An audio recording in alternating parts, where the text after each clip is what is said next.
Hi there, welcome to another help video. In this video, we'll be going over the side column section of the Menu and Pages tab. So let's begin. Side columns appear on every page of your site, with some exceptions on the home page. Most sites will only have one side column, either left or right.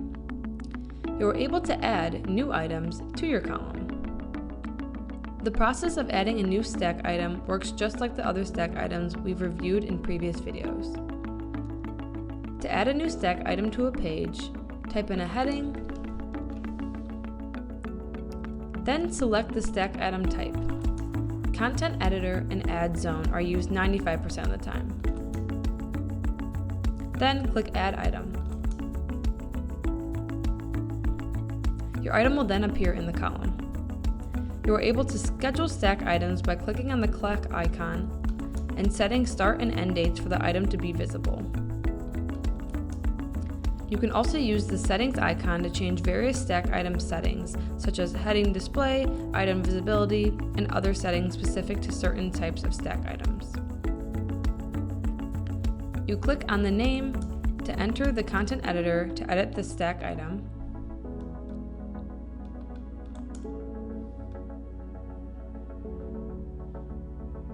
Finally, you can delete items by clicking on the red trash icon, and you can reorder stack items by clicking on the arrow icon and dragging. Let's go into our demo website to show you what these items look like in the column. As you can see, our new sample item is at the top here.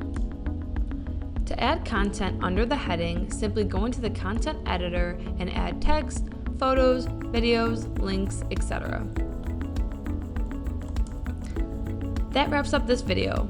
As always, if you have any questions, feel free to click on our page demo, visit our help center, or contact customer support. Thanks for watching. Be sure to check out our other help videos and we'll see you next time.